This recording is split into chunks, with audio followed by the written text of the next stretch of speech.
बंदी छोड़ सतगुरु रामपाल जी परमेश्वर जी की जय हो। परम पिता परमात्मा, सारी सृष्टि के रचनहार, कुल मालिक, असंख्य ब्रह्मांडों के स्वामी, जगत गुरु, तीनों लोकों में प्रवेश करके सबका पालन पोषण करने वाले राजाधिराज, आत्माधार, नाथों के नाथ, देवों के देव महादेव, सर्वेश्वर महेश्वर मृत्युंजय, अजरो अमर, आदि अनादि सनातनी प्रभु, जगत पिता जगदीश्वर, श्री श्री 1008 की उपाधि के वास्तविक अधिकारी, अकाल मूर्ति, शब्द स्वरूपी राम, वासुदेव, सर्वगतम ब्रह्म, परम पूज्य, प्रथम पूज्य, परम संत, परम पुरुष, परम धनी, परम दयालु, वासुदेव, सर्वगतम ब्रह्म,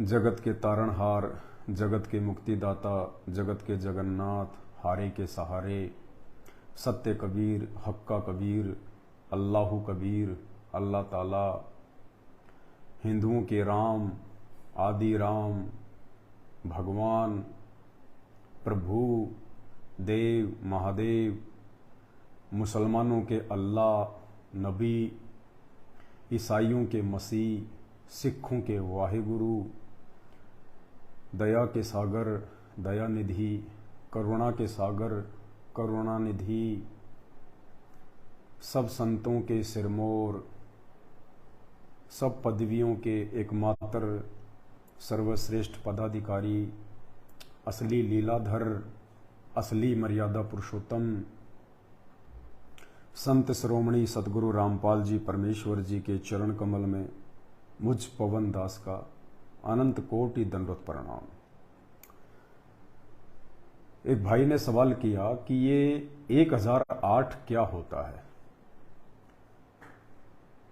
सनातन धर्म में 1008 की उपाधि, श्री श्री 1008 की उपाधि उस महापुरुष को दी जाती है जो सनातन धर्म के सभी धर्म ग्रंथों का निष्कर्ष निकाल चुका हो और शास्त्रों के अनुसार सत्य भक्ति भगत समाज को दे रहा हो।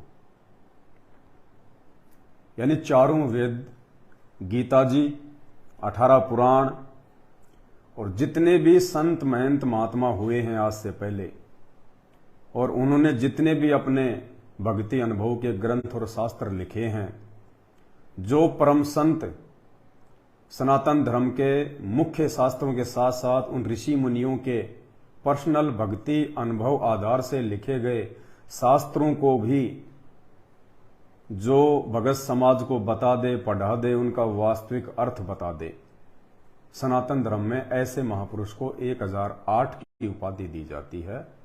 और निसंदेह सनातन धर्म में नहीं बल्कि पूरे विश्व में श्री श्री 1008 की उपाधि के असली अधिकारी मर्यादा पुरुषोत्तम सतगुरु रामपाल जी भगवान हैं। एक भाई ने कहा कि भाई मर्यादा पुरुषोत्तम तो श्री राम जी हैं।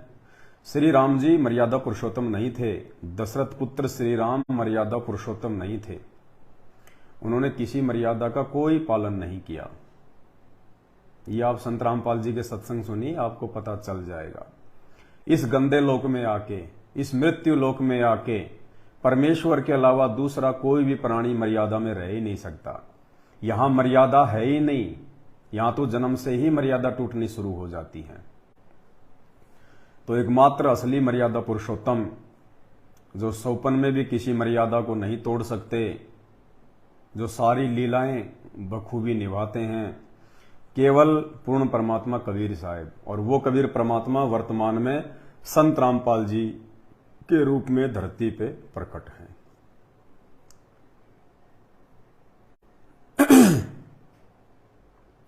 श्री रामचंद्र जी दशरथ पुत्र ने केवल लड़ाई झगड़े किए, मारपीट करी और कुछ नहीं किया इससे ज्यादा। उन्होंने कौन सी मर्यादा निभाई बता दो आप। ना उन्होंने अपनी पत्नी पे विश्वास किया, अपनी इज्जत के लिए, मान बढ़ाई के लिए कि आगे चल के अयोध्यावासी मेरे ऊपर थू थू ना करें कि इतने वर्षों तक रावण के पास रह चुकी पत्नी को राम ने फिर से स्वीकार कर लिया। अपनी इज्जत के लिए श्री राम ने अपनी पत्नी पर भी विश्वास नहीं किया और बेचारी की भरे भगत समाज के सामने अग्नि परीक्षा ली, अग्नि परीक्षा। अब जो श्री राम, जिसे आप मर्यादा पुरुषोत्तम कहते हैं, जिन्होंने अपनी इज्जत रक्षा के लिए अपनी पत्नी तक को नहीं बख्शा, वो तुम्हारे 2 रुपए की मोगरा अगरबत्ती लगाने से कहां पे प्रसन्न हो जाएगा, कहां तुम्हारी इज्जत की रक्षा करेगा। कहते हैं उन्होंने राजा दशरथ का वचन निभाया जो उन्होंने अपनी रानी कैकेयी को दिया था, 14 वर्ष का वनवास। अरे तो भैया जब वो वनवास को जा रहे थे तो पीछे से राजा दशरथ रो रो कर ये भी तो कह रहा था कि बेटा मैं मेरा वचन वापस लेता हूं, तुम मत जा मत जा मत जा। उधर से उसकी मां कौशल्या वो भी रो रही थी, चीख रही थी, चिल्ला रही थी, बेटा मत जा मत जा मत जा। उसके बाद में वो कैकेयी, उनकी सौतेली माता, उसको भी सद्बुद्धि आ गई। वो भी रो रही थी, चीख रही थी, चिल्ला रही थी कि बेटा राम मेरे से गलती हो गई, मैं तो पुत्र मोह में आके अपने पुत्र भरत के लिए राज मांग बैठी, बेटा तुम मत जा मत जा मत जा। अरे तो भैया क्या वो बाद में क्या वचन नहीं था क्या? वो बाप दशरथ अपने मुंह से कह रहा था कि मत जा मत जा, तो वो भी तो उस बाप का वचन था। कौशल्या रो रही थी बेटा मत जा मत जा, मां की बात क्यों नहीं मानी? तो कोई मर्यादा नहीं थी। असल में रीजन क्या है आप सबको पता है, लेकिन आप सबने जानबूझ के आंखों पे अज्ञानता की काली पट्टी बांध रखी है।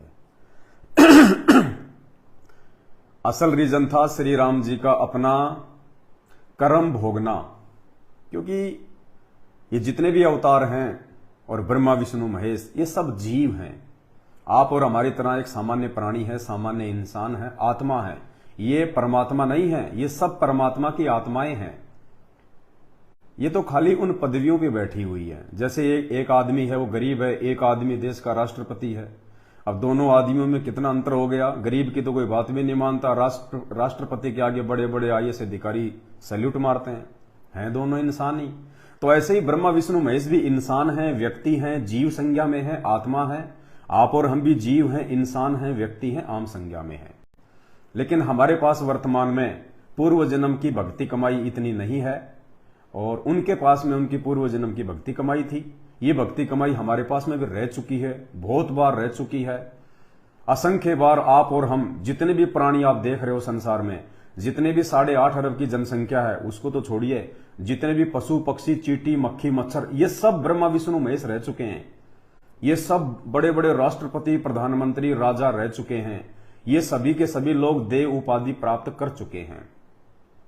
जब आप लोग मार्कंडे पुराण पढ़ेंगे, मार्कंडे पुराण, तो मार्कंडे पुराण से आपको पता चलेगा एक समय मार्कंडे ऋषि एक चींटियों के बिल के पास बैठ के ध्यान से देख रहा था।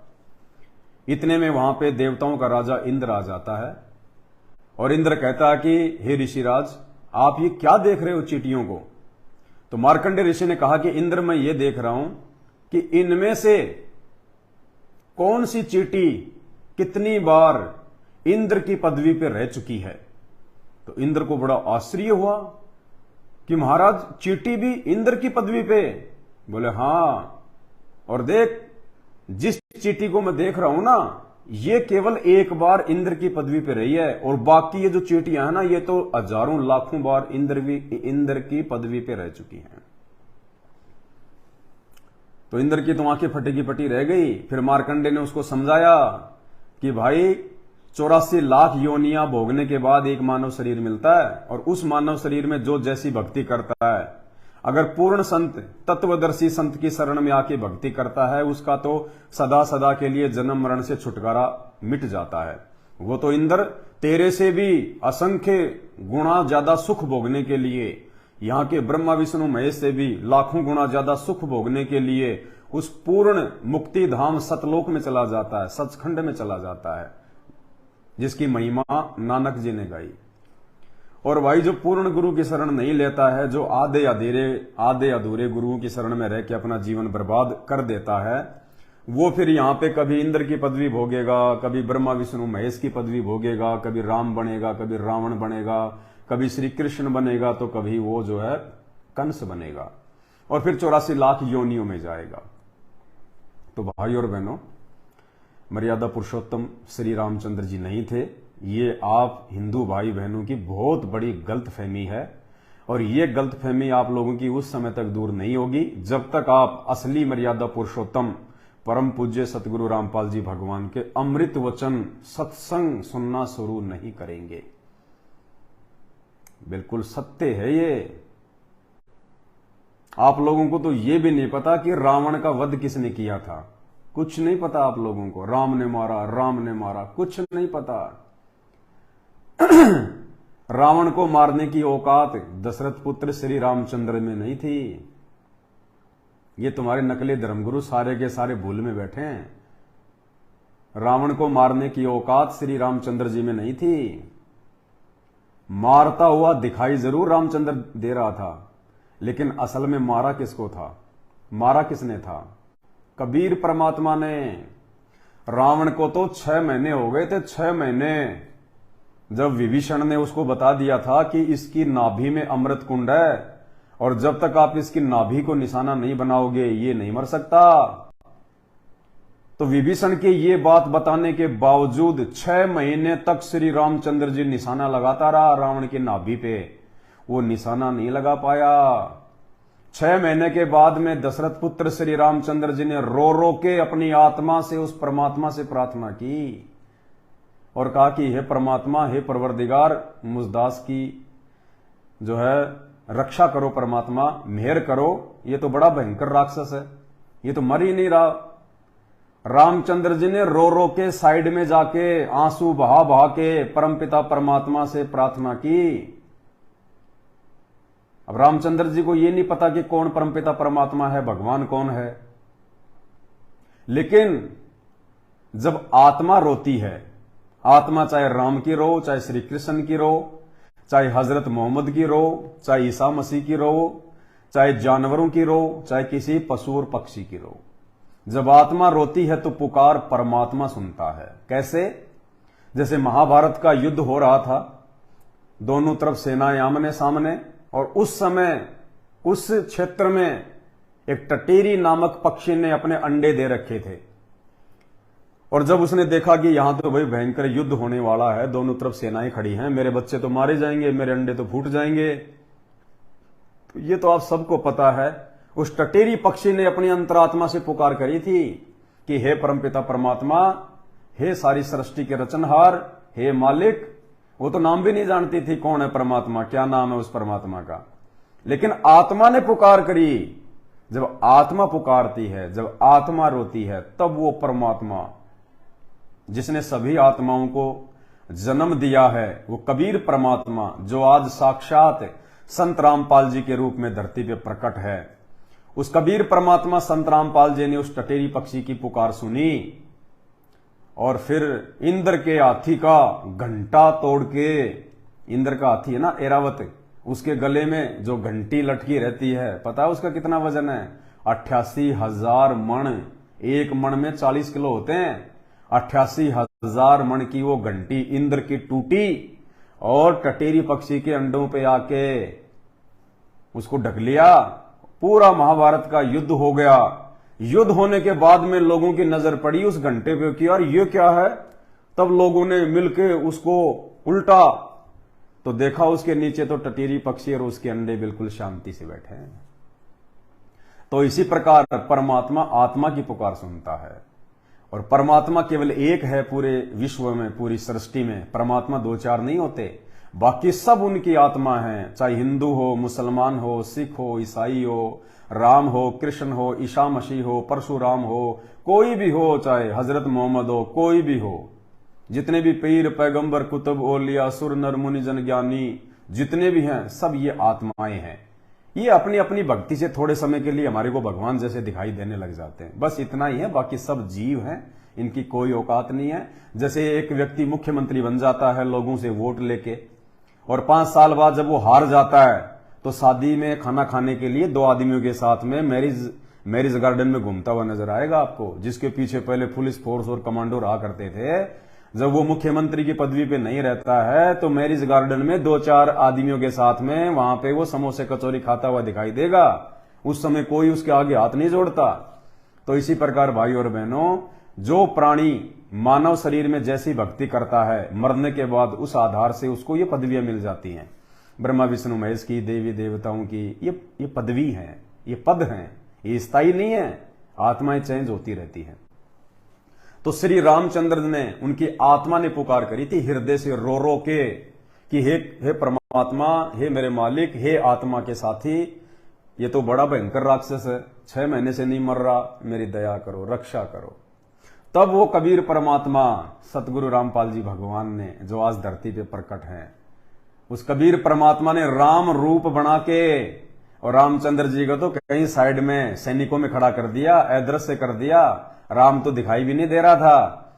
और राम रूप बना के, दशरथ पुत्र श्री राम का रूप बना के, उस आदि राम ने, राम राम सब जगत बखाने, आदि राम कोई बिरला जाने। अरे राम का जन्म तो सतयुग में हुआ था। राम से पहले भी तो इंसान थे, त्रेता युग में। सतयुग में तो राम को कोई जानता ही नहीं था, क्योंकि राम का जन्म तो सतयुग के बाद में हुआ है। तो सतयुग के प्राणी कौन से राम की भक्ति करते थे? रामचंद्र जी का दादा परदादा तो जानते ही नहीं थे राम कौन है, उनका तो जन्म ही नहीं हुआ था उस समय। तो मेरे भाई और बहनों, पहचानो आदि राम को। तब उस कबीर परमात्मा ने श्री राम का रूप बना के और रावण की नाभि में एक ही बार में ठोक दिया था तीर। परम पूज्य सतगुरु रामपाल जी भगवान के मुख कमल से सुन लो। आदरणीय गरीबदास जी महाराज जी के ग्रंथ साहिब में लिखा हुआ है, 350 साल पहले लिख गई बंदी छोड़। भाई और बहनों, आंखें खोलो, ध्यान से सुनना सत्संग परमात्मा का। उस दिन भगवान राम बहुत दुखी हो जाते हैं, परमात्मा या के बनी, और बहुत तंग आ जाते हैं। याद करते हैं परम शक्ति को। दोबारा सुनना, उस दिन राम बहुत दुखी हो गया था। उस दिन भगवान राम बहुत दुखी हो जाते हैं, परमात्मा या के बनी, और बहुत तंग आ जाते हैं। याद करते हैं परम शक्ति को। जब ये अपने हथियार फेल हो जाना, जब भगवान याद आता है इस जीव ने, तो रामचंद्र भी जीव संज्ञा में थे, अब भी हैं। तब उसने उस परम शक्ति को याद किया था, हे मालिक, इस राक्षस से क्यों पीछा छुटवाओ मेरा। जब वो परम शक्ति स्वयं कबीर भगवान, वो सत्पुरुष आए थे, और जब उस रावण का वध किया था राम रूप बना के, रामचंद्र को अंतर ध्यान कर दिया, राम रूप बना के अगले दिन युद्ध किया।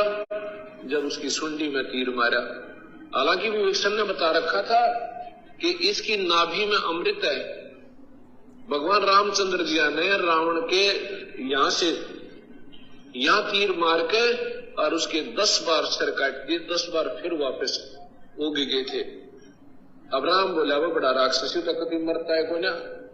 विभीषण ने बताया था इसकी नाभि में तीर मारो। 6 महीना तक नाभि में तीर मारने की कोशिश राम करता रहा, वो भी बराबर का योद्धा था।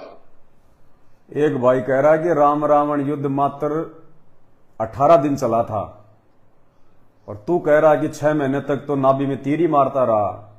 भाई,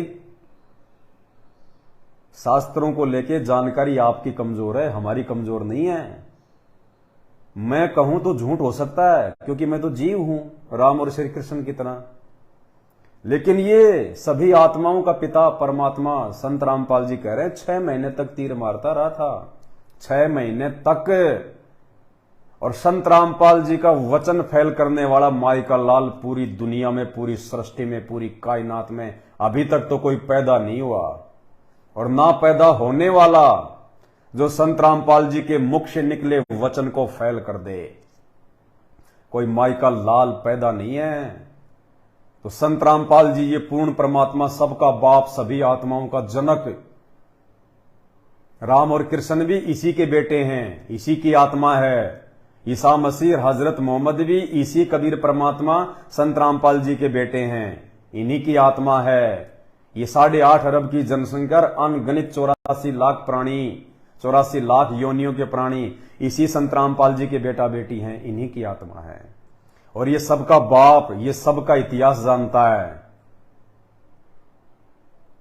और इसके मुख से निकला गया वचन धरती पे कोई फैल कर दे या सुई के नोक रखने जितनी भी कोई कमी निकाल दे, ये पवन दास अपनी गर्दन कटवा देगा, गर्दन। क्योंकि ये वासुदेव है, वासुदेव। तुम्हें तो वासुदेव की परिभाषा का भी नहीं पता। तुम तो वासुदेव, तुम तो श्री कृष्ण को कहते हो। अरे श्री कृष्ण के बाप का नाम था वासुदेव। तुम्हें तो यह भी नहीं पता कि वासुदेव नाम किसका था। और श्री कृष्ण जी के बाप का नाम वासुदेव वेदों से रखा गया था, और वेदों में वासुदेव नाम उस कबीर परमात्मा सतगुरु रामपाल जी का है। और वासुदेव का मतलब होता है जो तीनों लोकों में प्रवेश करके सबका भरण पोषण करे, उसको कहते हैं वासुदेव, जिसकी सत्ता सभी के ऊपर, जिससे ऊपर कोई दूसरा ना हो। तो भाई ये पूर्ण परमात्मा सतगुरु रामपाल जी भगवान कह रहे हैं, मैं पवनदास नहीं कह रहा। 6 महीने तक श्री रामचंद्र जी रावण की नाभि में निशाना लगाता रहा, एक तीर भी नहीं लगा, एक तीर भी फेल हो गया तीरंदाजी में भी। तब श्री रामचंद्र जी ने अरदास की थी आत्मा से, परमात्मा से। तब वो कबीर परमात्मा सतगुरु रामपाल जी भगवान आया और रामचंद्र जी को तो आम सैनिकों में गायब कर दिया। चल भाई हट, तेरे बस की बात नहीं है, क्यों परेशान हो रहा है। और उस कबीर परमात्मा सतगुरु रामपाल जी ने तीर ठोका था। तुम लोग अपने शास्त्रों से अनभिज्ञ हो, अनजान हो, और जो बातें शास्त्रों में नहीं है, जो ज्ञान शास्त्रों में भी नहीं है, उस ज्ञान को देने के लिए खुद वो परमात्मा संत रामपाल जी के रूप में धरती पे आया है। और फिर भी ये परमात्मा कोई अपनी तरफ से नहीं बोलता, फिर भी ये महापुरुषों के, साधु संतों के शास्त्रों को आधार बना के बोलता है।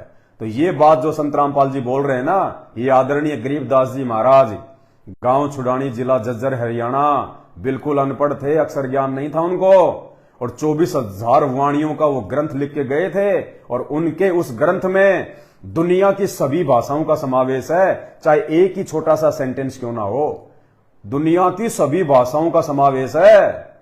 जो अक्षर ज्ञान भी नहीं था उनको, उस महापुरुष की वाणियों से पढ़ा के और ये बात बोल रहे हैं, उनके ग्रंथ में लिखी हुई है ये बात।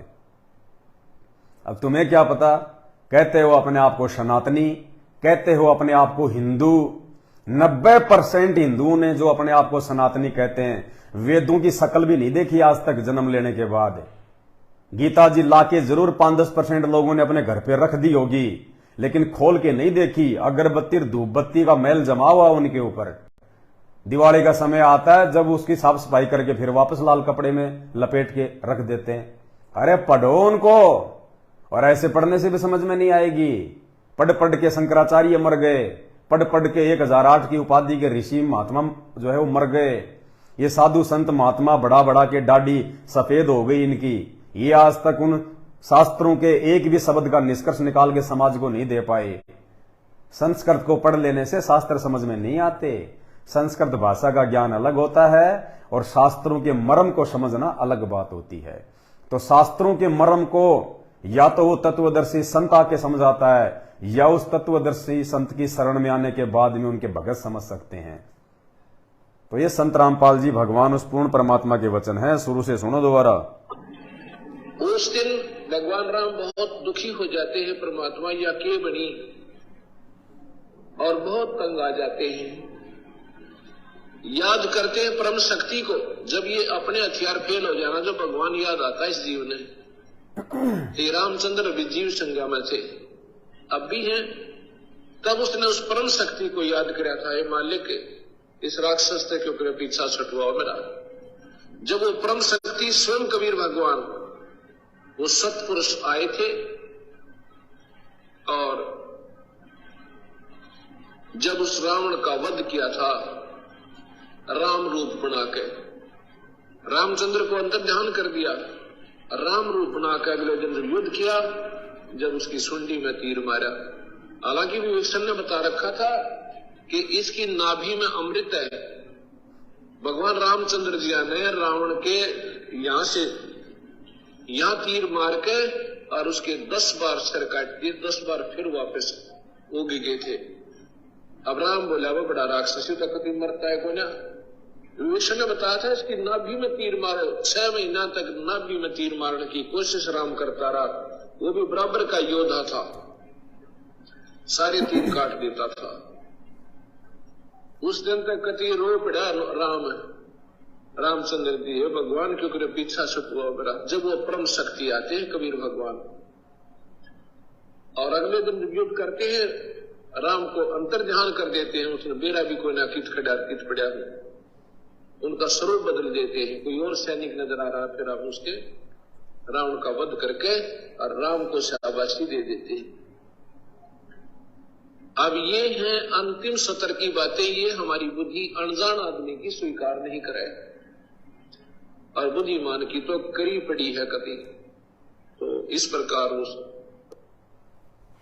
तो भाइयों और बहनों सच्चाई से परिचित हो जाओ। ये मानव शरीर है ना, ये फोकट में नहीं मिलता। ये 84 लाख योनियां भोगने के बाद एक बार मिलता है। तुम्हें अभी तक इसकी उपयोगिता का नहीं पता, इसलिए तुम इस मानव शरीर को गुटखा बीड़ी शराब जर्दा चोरी जारी ठगी उल्टी साधना कर करके बर्बाद कर रहे हो। जिस दिन तुम्हें इस मानव शरीर की पहचान हो जाएगी कि ये कितना अनमोल शरीर है, केवल इसी से परमात्मा पाया जा सकता है, दूसरी कोई योनि नहीं है, उस दिन रोगे आंखों में आंसू भर भर के, संत रामपाल जी के गुण गाओगे पैरों में पड़ पड़ के कि परमात्मा पहले समझ जाते तो इतना समय बर्बाद नहीं होता। तो भाई पहले अपने धर्म को समझो, अपने धर्म ग्रंथों को समझो। राम राम राम राम, क्या करेगा राम तुम्हारे लिए, क्या करेगा, क्या कर दिया राम ने। वो राम वाल्मीकि के द्वारा लिखी रामायण को पढ़ा कभी तुमने, पढ़ी है कभी वाल्मीकि कृत रामायण। श्री रामचंद्र जी ने राम रावण युद्ध के बाद में सीता जी को मना कर दिया था कि मैं तुझे लेके नहीं जाऊंगा। ध्यान से सुनो, श्री रामचंद्र जी ने अपनी पत्नी सीता पर अविश्वास व्यक्त करते हुए श्री रामचंद्र जी को यह लग रहा था कि यह रावण के संपर्क में आ चुकी है, इसने रावण से अपने शारीरिक संबंध बना लिए। श्री राम खुद अपनी धर्म पत्नी के ऊपर अविश्वास प्रकट कर रहे हैं। वाल्मीकि कृत रामायण में, जिसको हिंदू धर्म में सर्वश्रेष्ठ माना जाता है, उसमें स्पष्ट लिखा हुआ है श्री रामचंद्र जी ने सीता का मुंह तक देखने के लिए मना कर दिया था वहां पे कि मैं उसका मुंह भी नहीं देखना चाहता और मैं नहीं लेके जाऊंगा उसको, मेरी इज्जत का सवाल है। तब बेचारी सीता ने रो रो के उनसे प्रार्थना करी, उनसे हाथ जोड़े। जामवंत ने, सुग्रीव ने, अंगद ने, सब ने रामचंद्र जी को कहा कि भगवान एक बार ले चलो ले चलो। तब जाके श्री राम सीता जी को अयोध्या लेके आए थे और अयोध्या में लाने से पहले भी उन्होंने सीता की पहले अग्नि परीक्षा ली कि और सबके सामने ली। क्यों? अग्नि परीक्षा तो स्वयं भी तो ले सकता था, लेकिन सबके सामने, पूरी अयोध्या के सामने अग्नि परीक्षा ली। क्यों? ताकि नगरी वालों को यह विश्वास हो जाए कि सीता का रावण से किसी प्रकार का कोई भी शारीरिक संबंध नहीं था। यानी श्री रामचंद्र जी इतने मान बढ़ाई वाले थे, इतने इज्जतदार थे। वो अपनी इज्जत के लिए अपनी पत्नी को दांव पे लगा दिया उन्होंने। बताइए, ये राम है, भगवान है। अरे भगवान तो अंतर्यामी होते हैं, क्या भगवान को वैसे नहीं पता चलता कि सीता रावण के संपर्क में आई या नहीं आई? लेकिन ये जीव हैं, ये भगवान नहीं है, ये अंतर्यामी नहीं है। अगर अंतर्यामी होते, अगर ये आगे पीछे की जानने वाले होते, तो भाई जब रावण सीता को उठा के लेके गया था तो सीता की खोज के लिए अपने दूत भेजने की जरूरत नहीं पड़ती अंतर्यामी को। अंतर्यामी तो तुरंत बता देता कि करो सेना तैयार, और मैंने देख लिया दिव्य दृष्टि से कि सीता को तो रावण ले गया लंका में, बात खत्म। कौन सी दिशा में अंगद जा रहा है, कौन सी दिशा में जामवंत जा रहा है, कौन सी दिशा में सुग्रीव जा रहा है, किधर हनुमान जा रहा है। अगर वो खुद ही अंतर्यामी थे, खुद ही भगवान थे, सबके परमात्मा थे, तो सबका परमात्मा तो सबको जानता मेरे भाई।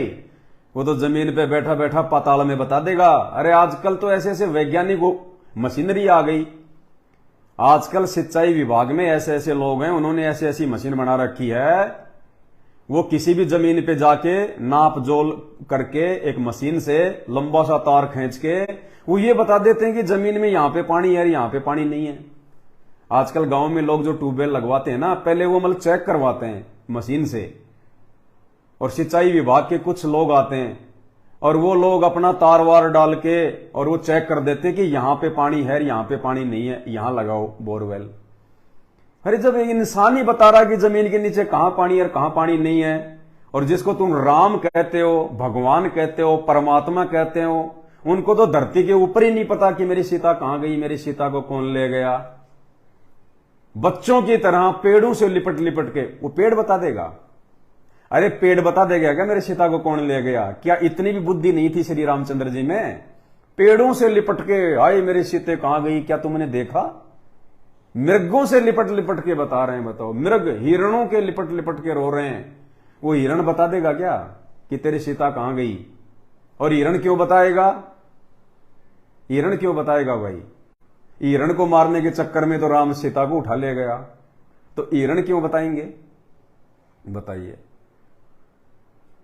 भाई और बहनों, जब ये शास्त्र पढ़ोगे ना जो संत रामपाल जी ने पढ़ाए हैं, आप लोगों की आंखें खुल जाएंगी, आंखें। श्री रामचंद्र जी सीता के प्रेम में पागल नहीं थे, वो उनके प्रेम के वशीभूत होके नहीं रो रहे थे। श्री रामचंद्र जी काम वासना से वशीभूत होके, काम प्रेरित होके रो रहे थे, चिल्ला रहे थे। ये आपको शास्त्र में दिखा देंगे, स्पष्ट लिखा हुआ है, काम वासना से प्रेरित होके, क्योंकि वो किसी दूसरी औरत के साथ में संपर्क नहीं कर सकते थे। जिस अवतार रूप में वो आए थे, तो काम वासना के वशीभूत होके श्री रामचंद्र जी पेड़ों से बात गाल गाल के रो रहे थे, और लक्ष्मण से कह रहे थे अगर सीता नहीं मिली तो मैं मेरी जान दे दूंगा। इतिहास पढ़ो, इतिहास, शास्त्र पढ़ो, तुम्हारी आंखों पे काली पट्टी बंधी हुई है। तुमने जो टीवी सीरियल में देख लिया उसी को सत्य मान लिया। जो पंडितों ने पंडाल में बैठ के अपना अज्ञान तुम्हारे को सुना दिया, तुमने उसको सत्य मान लिया। अरे सत्य वो है जो शास्त्र बता रहे हैं, फिर ये शास्त्र क्यों लिखे गए हैं? तो भाई और बहनों, पहचानो, असली राम को पहचानो, असली भगवान को पहचानो।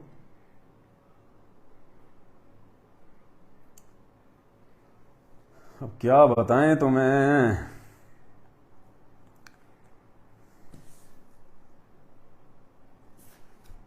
बहुत गहरा सिस्टम है भाई अध्यात्म का। ये संत रामपाल जी के सत्संगों के बिना समझ में नहीं आ सकता। दुनिया वालों लुट जाओगे, पिट जाओगे। और एक भाई क्या लिख रहा है कि तेरे पिटने का समय आ गया। अरे भाई साहब, पीट के तुम कौन से जो है फन्ने खा बन जाओगे? हैं? पीट लोगे तो तुम कौन से फन्ने खा बन जाओगे? फिर क्या सच्चाई जो है रुक जाएगी? संत रामपाल जी ने तो लाखों की संख्या में पवनदास तैयार कर दिए, लाखों की संख्या में, इस अज्ञान और पाखंड की खाल उतारने के लिए। तेरा पिटने का समय आ गया, तेरा पिटने का समय आ गया। अब जिनकी तुम भक्ति करते हो वैसे ही संस्कार तुम्हारे अंदर आ गए। अब तुम श्री राम की भक्ति करते हो। अब रामचंद्र जी ने पूरी जिंदगी लड़ाई झगड़े के सिवा दूसरा कोई काम नहीं किया। लड़ाई झगड़ा पूरी जिंदगी, देख लो उनका इतिहास उठा के, धर्म का एक भी काम किया हो श्री रामचंद्र जी ने तो बता दो, तुम्हारा जूतार मेरा सिर। एक भी को अगर कोई धर्म का काम किया हो तो सिर्फ लड़ाई झगड़े, लड़ाई झगड़े। 24 घंटे तीर कमान रखते थे, धनुष बाण रखते थे, लड़ाई झगड़े। श्री कृष्ण जी की भक्ति करने वाले एक भी कोई धर्म का काम किया हो श्री कृष्ण ने, तुम बता दो। पूरी जिंदगी लड़ाई झगड़े रखे उन्हें, पूरी जिंदगी लड़ाई झगड़े, पैदा होते लड़ाई झगड़े। बता दीजिए कोई एक धर्म का काम बता दो जो श्री कृष्ण ने किया हो। हनुमान जी, अब उनका तो कहना है क्या, वो तो रखते ही गदा थे, वो तो सोटा साथ में रखते थे। पूरी जिंदगी उन्होंने मारपीट लड़ाई झगड़ा, मारपीट लड़ाई झगड़ा। तो तुम्हारे अंदर उनकी भक्ति करोगे तो वो ही गुण आएंगे, वो ही लड़ाई झगड़े वाले विचार आएंगे तुम्हारे अंदर, और क्या आएगा। अरे जैसा पियोगे पानी वैसी होगी वाणी, और जैसा खाओगे अन्न वैसा होगा मन, और जैसी करोगे भक्ति वैसी होगी संगति, जैसी करोगे भक्ति वैसी होगी तुम्हारी मति। तो तुम्हारे भगवान ही पूरी जिंदगी लड़ाई झगड़ा कर करके मर गए, तो तुम्हारे अंदर प्यार प्रेम की बातें कहां से पैदा होंगी। तुम भी तो लड़ाई झगड़े की बात करोगे। फोटो लगा रखी है श्री प्रेमानंद जी की, गालियां निकाल रहा मां बहन की, ये सिखाया गया श्री प्रेमानंद जी ने है? ये ज्ञान देते हैं क्या प्रेमानंद जी आपको? तो जैसी भक्ति करोगे, जैसे तुम्हारे गुरु हैं, जैसे तुम्हारे भगवान हैं, वैसे ही तुम्हारे विचार उत्पन्न होंगे। लेकिन हमें इन बातों से कोई फर्क नहीं पड़ता है, क्योंकि हम परम पिता परमेश्वर, सारी सृष्टि के रचनहार, सभी को सद्बुद्धि, सन्मति और संस्कार देने वाले सतगुरु रामपाल जी के भक्त हैं। हम उनके बेटा बेटी हैं, हम उनके बच्चे हैं। तो हम अपने बाप का नाम बाकी नकली संतों के भक्तों की तरह बर्बाद नहीं कर सकते, बदनाम नहीं कर सकते, जिन्होंने फोटो तो लगा रखी है बड़े बड़े महापुरुषों की, प्रेमानंद की, राम की, कृष्ण की, हनुमान की, माँ बहन की गालियां, और जुबान में गुटका 24 घंटे रहता है। तो भाई ये संत रामपाल जी के भक्तों पे ना कोई फर्क पड़ता है, पिटाई कर देंगे, वो कर देंगे, और है क्या तुम्हारे पास में करने के लिए? ज्ञान का जवाब तुम ज्ञान से तो दे नहीं सकते, ले दे के तुम्हारे पास में वही माँ बहन की गालियां, इससे ज्यादा कुछ है नहीं। घर पे भी तुम यही करते हो, घर पे भी तुम यही करते हो, तभी तो तुम ये जहर जो है मतलब बाहर में उगल रहे हो। कुछ नहीं भैया, अपनी कोशिश करके देख लेना, अपनी कोशिश करके देख लेना। साधु संत तो बेचारे हमेशा पिटते आए हैं।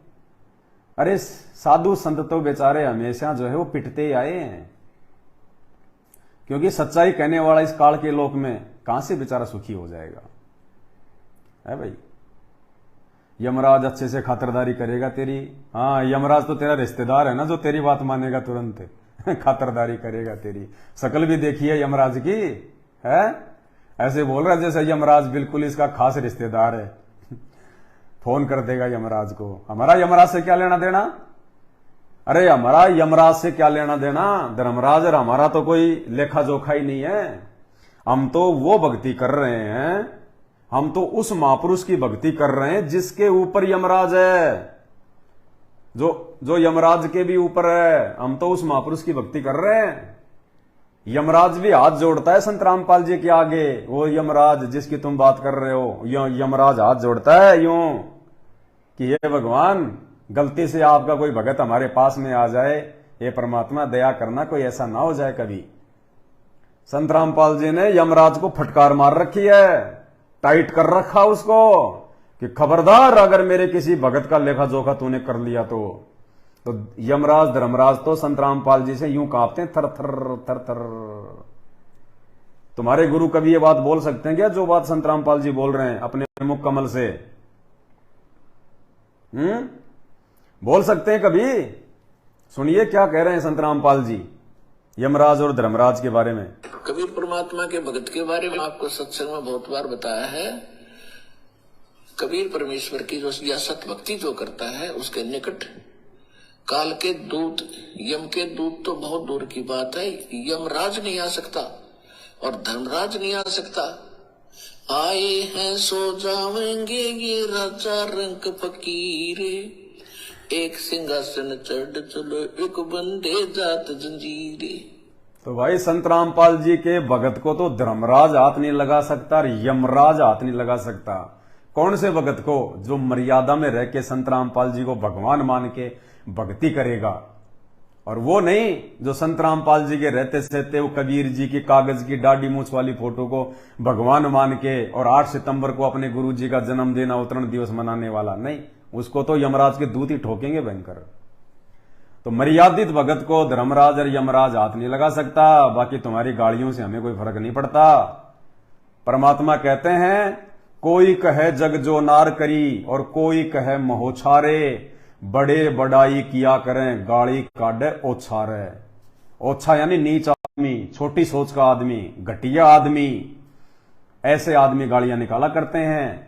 क्योंकि ये जो जुबान परमेश्वर ने दी है ना, ये उसकी महिमा करने के लिए दी है। ये किसी की निंदा चुगली करने के लिए नहीं दी, गालियां निकालने के लिए नहीं दी, सच को सच और झूठ को झूठ कहने के लिए दी है। और सच को सच कहना, श्री राम को जीव कहना, श्री कृष्ण जी को जीव कहना, आम प्राणी कहना, ये झूठ नहीं है, ये निंदा नहीं है, ये सत्य है। सत्य अगर वो परमात्मा होते, भगवान होते, अंतर्यामी होते तो अपनी सीता का खुद ही पता लगा लेते। वो तो बलवान भी नहीं थे, वो तो ताकतवर भी नहीं थे, वो तो सर्वशक्तिमान कहते हो, वो तो शक्तिमान भी नहीं थे भाई। ये तो इतिहास जो है बन चुके हैं उनके। अरे इतने बड़े ताकतवर थे, इतने बड़े बलवान थे, तो बाली के सामने आमने सामने युद्ध करके दिखाता है? पेड़ की ओट लेके धोखे से कायरों की तरह छुप के क्यों मारा मेरे भाई बाली को श्री राम जी ने? अगर सर्वशक्तिमान थे, तीनों लोकों के स्वामी थे, भगवान थे, बलशाली थे, तो भाई बाली को, सुग्रीव के भाई बाली को पेड़ की ओट लेके धोखे से क्यों मारा? आमने सामने बाढ़ते मर्दों की तरह, ले भाई आजा उखाड़ ले, मेरा क्या उखाड़ेगा? लेकिन नहीं, बाली को वरदान प्राप्त था।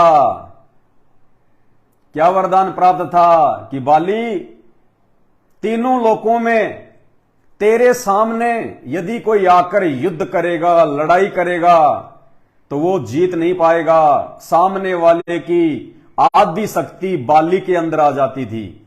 अब बाली की तो खुद के अंदर ही भाई इतनी ज्यादा जो है शक्ति, और सामने वाले की भी आदि शक्ति जब बाली के अंदर आ जाएगी तो सामने वाला क्या, कुछ नहीं हो, तो उसको तो मूली की तरह उखाड़ के फेंक देगा वो। तो श्री रामचंद्र जी को अच्छे से पता था इस बात का कि बाली तुझे गाजर मूली की तरह उखाड़ के फेंक देगा, इसलिए धोखे से पेड़ की ओट लेके तीर से मारा। अब था भगवान, था सर्वशक्तिमान, था पहलवान, था बलवान, तो मारता बाली को आमने सामने आके। धोखे से क्यों मारा? तो फैल इतिहास बन चुके हैं ये, तो कोई जुटला नहीं सकता इनको। और इतना ही बड़ा बलवान था, सर्वशक्तिमान था, तो रावण को तो ऐसी कोई शक्ति प्राप्त नहीं थी कि रावण के सामने कोई युद्ध करेगा तो आदि शक्ति रावण में आ जाएगी। जाता अकेला रावण को मारने के लिए, क्यों बेचारे लाखों करोड़ों की सेना मरवा दी अपनी औरत के लिए। अरे रावण जब सीता को उठाने के लिए आया था तो सेना लेके आया था क्या? विचार करो इन बातों पे। तुम कहते हो हम सनातनी, हम हिंदू। रावण जब सीता को उठाने के लिए आया था तो रावण समुद्र पे कोई पुलिया बांध के आया था, या कोई लाखों की, कोई करोड़ों की कोई सेना लेके आया था राक्षसों की? अकेला आया था, अपने विमान से आया था, और अकेला ही श्रीमती सीता जी को उठा के ले गया। रावण वो तो भगवान भी नहीं था, वो तो कोई अवतार भी नहीं था, वो तो एक लंका देश का राजा था। अकेला आके लंका से बिना सेना के अकेला सीता को उठा के ले गया, लक्ष्मी को उठा के ले गया। और इधर जिसको तुम भगवान कहते हो, राम कहते हो, बलवान कहते हो, दुनिया चले ना श्री राम के बिना, राम जी चले ना हनुमान के बिना, फोकट में झूठी महिमा करते हो तुम, झूठी महिमा कि दुनिया चले ना श्री राम के बिना। वो सीता कैसे चली गई श्री राम के बिना रावण के साथ अकेली, बताइए? अरे सीता कैसे चली गई? और इतने बड़े बलवान थे तो रावण की तरह खुद भी अकेले जाते और सीता को रावण के नौलखा बाग से लेके आते, तब मानते कि श्री राम भगवान है, श्री राम परमात्मा है। ये तो इतिहास बन चुके हैं, इनको तो कोई झुठला नहीं सकता।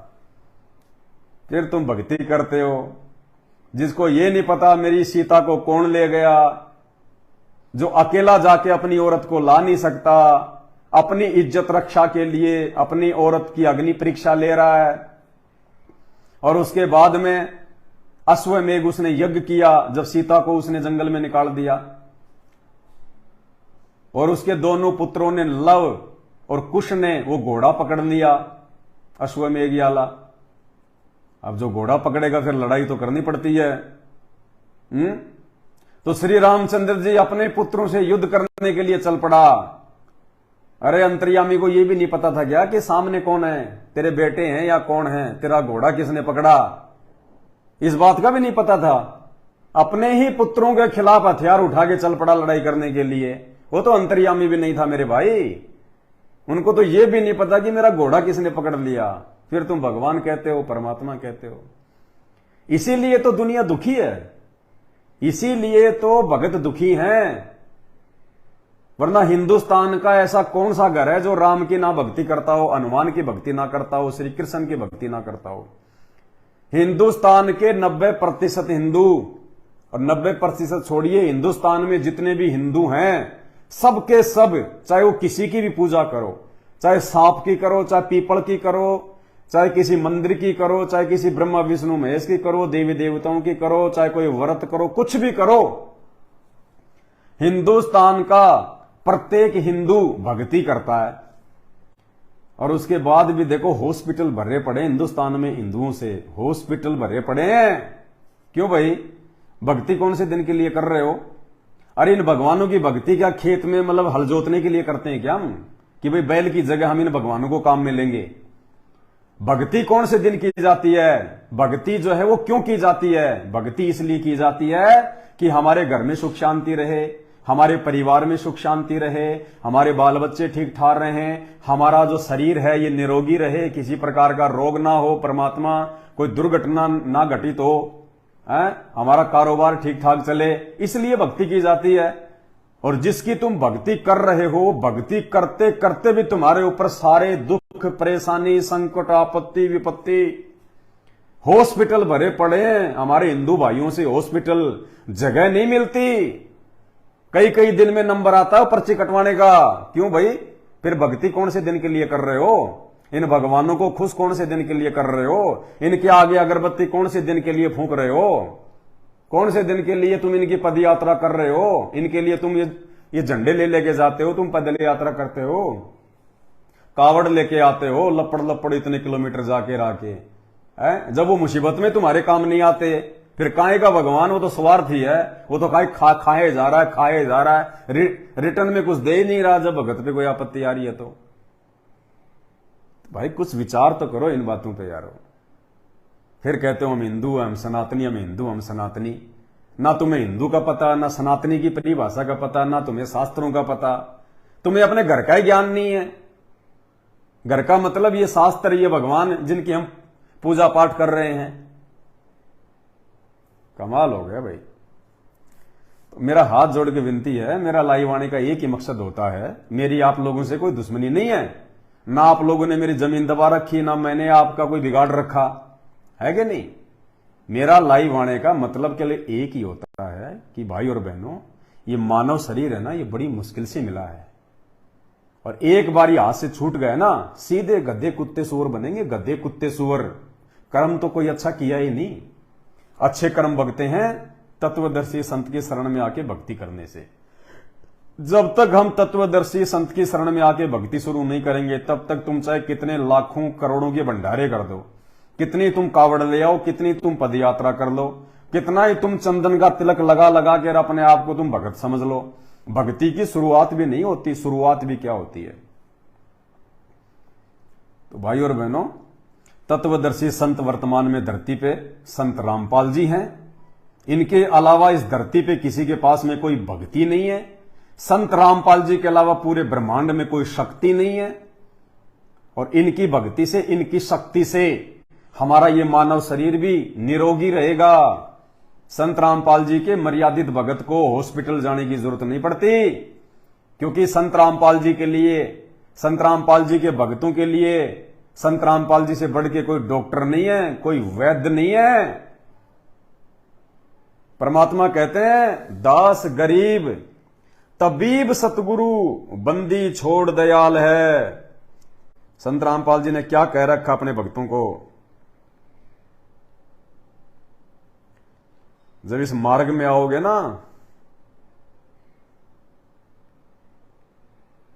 तब पता चलेगा आपको। ये सत्संग सुनिए संत रामपाल जी का।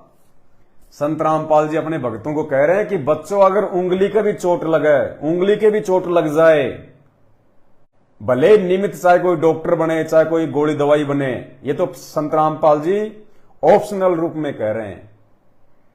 बाकी तो अगर मर्यादित भगत होगा तो उंगली के चोट भी नहीं लगेगी।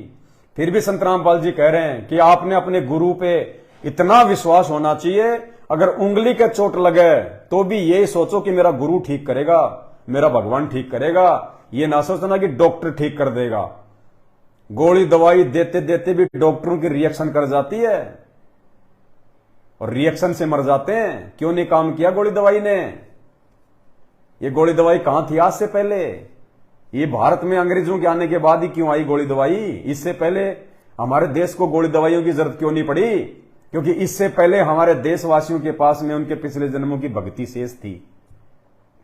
भक्ति शेष थी।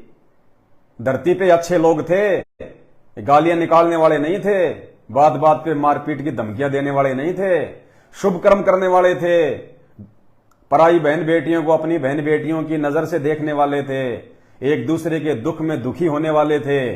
और आज भाई सोचता है कि भाई का काम बिगड़ जाए तो मेरी गांव में वाह वाह हो जाए।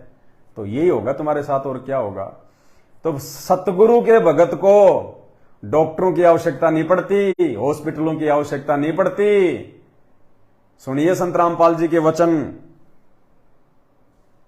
और पुण्यात्मा, जब तक हम संसार से कुछ आशा रखते हैं कि ये मुझे ये लाभ दे देगा, वो मुझे ये सुख देगा, तब तक परमात्मा साथ नहीं देगा। आप तो सीधम सीधा भगवान से जुड़ोगे, चाहे आपका उंगली का चोट लग जा, नो यही अर्ध है भगवान आप पे करोगे। भले ही जो मीडिया उसका दवाई बने, डॉक्टर बने, लेकिन करेगा भगवान। आपने ऐसा भी देखा होगा, डॉक्टर खूब इंटेलिजेंट है और खूब प्रसिद्ध है, और एक व्यक्ति जाता है, उसके इंजेक्शन लगाता है, वो रिएक्शन कर जाता है और डॉक्टर के हाथों में मर जाता है। तो ये दवाई और डॉक्टर नहीं करते, या संस्कार काम करते। परमात्मा साथ होगा। जैसे आप देखते हैं कई भक्त, मेरे तो लाखों से ऐसे पाला पड़ा है, कहते हैं जी मैं सब दवाइयां खाली, कोई नहीं लगती, खाते हैं तो रिएक्शन करते हैं, खुजली हो जाती है, नाम शुरू करते हैं, आशीर्वाद प्राप्त करते हैं, वही गोलियां फिर काम करना शुरू कर जाती हैं। तो संस्कार से सब कुछ होता है। तो तब हम परमात्मा हमें पल पल में साथ देगा।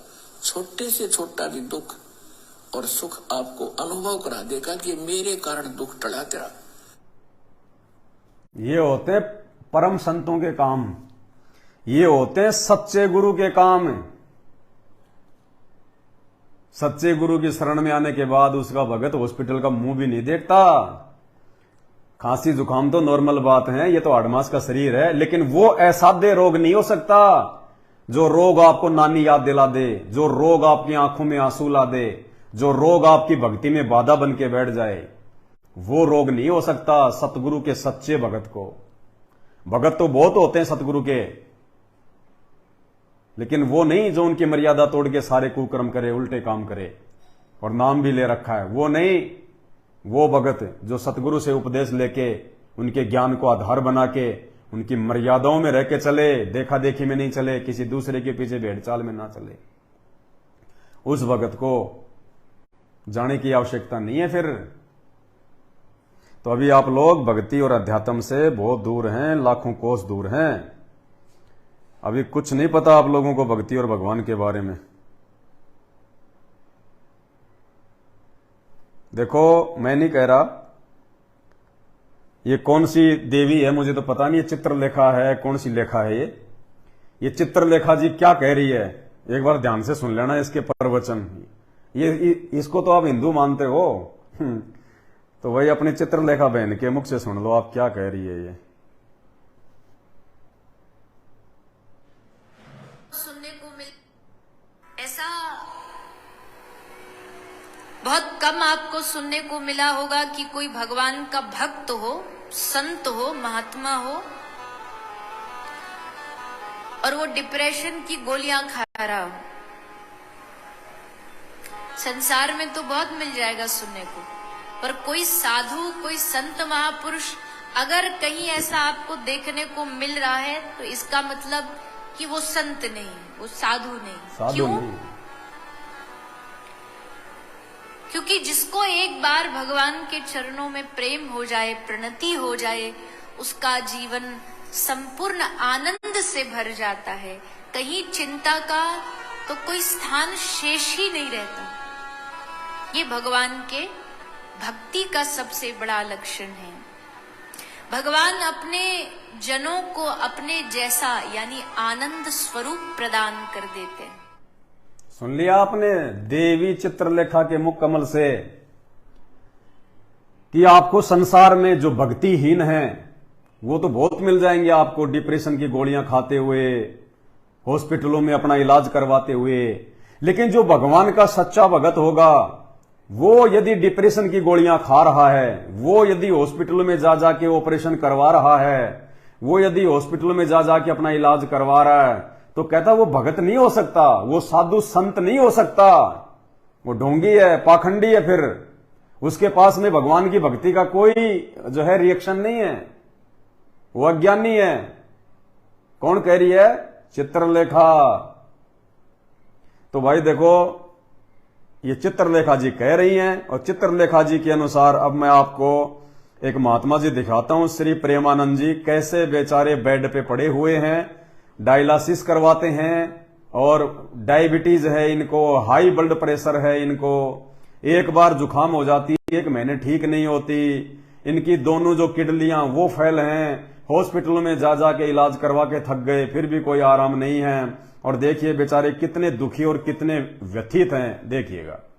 श्री हरिवंश, आप सब संत उपासक प्रसन्नता से नाम जप। यानी वर्तमान में फिलहाल ये वीडियो आप देख रहे हैं ना, ये हॉस्पिटल से है। वो मशीन टू टू टू टू की आवाज कर रही है जो इनके चारों तरफ लगा रखी है। इनके इतने दुखी, इतने परेशान है ये। वो चित्रलेखा क्या कह रही है कि वो संत नहीं हो सकता, वो साधु नहीं हो सकता जो डिप्रेशन की गोलियां खाए। अब बता, इनसे बड़ा डिप्रेशन में और कौन होगा? डिप्रेशन का मतलब दुखी, परेशान। अब देखिए, ये प्रेमानंद जी खुद ही गोलियां फांकते हैं, हॉस्पिटल में इलाज करवा रहे हैं, और तुम इनको बहुत बड़े संत महात्मा कहते हो। देखिएगा, फिर आपको यह भी बताएंगे इनकी ऐसी दुर्गति क्यों होती है। श्री हरिवंश, आप सब संत उपासक प्रसन्नता से नाम जप कीजिए। श्री की कृपा प्रसाद से आप दूसरों को उपदेश दे रहे हैं कि आप नाम जाप कीजिए, नाम जाप कीजिए, और खुद हॉस्पिटल में पड़े हैं, खुद हॉस्पिटल में पड़े हुए हैं, और दूसरों को शिक्षा दे रहे हैं कि नाम जाप करो। अरे भाई, उस राधा नाम के जाप ने तुम्हारा क्या भला कर दिया? तुम खुद तो हॉस्पिटल में दवाई खा रहे हो, अपना इलाज करवा रहे हो, तुम्हारी आवाज नहीं निकल रही, और दूसरों को फिर भी खाट में पड़े पड़े उपदेश दे रहे हो कि राधा नाम जाप करो, राधा नाम जाप करो। तुम्हें तो राधा ने हॉस्पिटल तक पहुंचा दिया। अब इनकी ऐसी दुर्गति क्यों होती है इन साधु संतों की? अब ये आम भगत समाज नहीं समझ पाता इन बातों को। ये तो बेचारे भोले हैं, इनको तो कोई अच्छा सा गाना बजाता दिखाई दे जाए, जिसकी आवाज अच्छी हो, जिसके भजन मुख से अच्छे लगे हैं, या जिसके चेहरे पे अच्छा खासा तेज हो, दाढ़ी वाड़ी बढ़ा रखी हो, या फिर भीड़ अच्छी खासी हो उसके पास में, या फिर कोई बड़ी गाड़ी में बैठा हो, ये सोचते हैं कि भाई महाराज पक्का 1 नंबर का। और परमात्मा कहते हैं, कंठी माला सुमरणी पहने से क्या होए, ऊपर दिखावा साधु का अंतर राख्या खोए। अंदर तेरे कुछ नहीं है, कोई लक्षण नहीं है साधुता का, संत का, खाली बाहरी तूने दिखावा कर रखा है। अब प्रेमानंद जी महाराज की ऐसी दुर्गति क्यों हो रही है? एक छोटा सा रोग इनका ठीक नहीं हो पा रहा, जबकि दुनिया इनके पास में जाती है। अब दुनिया बेचारी भोली है, उनको क्या पता। दुनिया को इसलिए तो कहते हैं कि भेड़ चाल, देखा देखी, आंखों पे काली पट्टी बांध के। बिना तत्व ज्ञान के प्राणी ऐसे ही भटकता है, बिना आत्म ज्ञान के प्राणी ऐसे ही भटकता है। और ये आत्म ज्ञान और ये तत्व ज्ञान संत रामपाल जी की शरण में आए बिना नहीं हो सकता। अब प्रेमानंद जी के साथ में ऐसा क्यों हो रहा है? इसका क्या रीजन है? अब इसका रीजन भाई खुद प्रेमानंद ही है, और दूसरा कोई नहीं है। क्योंकि जैसे कर्म भाई वैसे तो भुगतने पड़ेंगे। बताओ फिर क्या करेगा उसमें परमात्मा। आपको एक वीडियो दिखाते हैं इनका, श्री प्रेमानंद जी का। ढोलक पे डांस कर रहे हैं, बताओ, संत होके ढोलक पे डांस कर रहे हैं, बताओ। देखो अब हॉस्पिटल ना जाए तो क्या करें? ये 2 मिनट में तो ये भगत बन जाते हैं, 2 मिनट में ये डांसर बन जाते हैं। और गाना भी कौन सा? 12 बरसी खटन गया सी खट के लिया आंदा आम है, और हो गया ना सारा खराब काम। सुनिए। खटन गया सी बारी बरसी खटन गया सी खट के लिया आंदा जहाज। बसंत उत्सव पे महाप्रभु क्या कह रहे हैं? अब देखना इनको।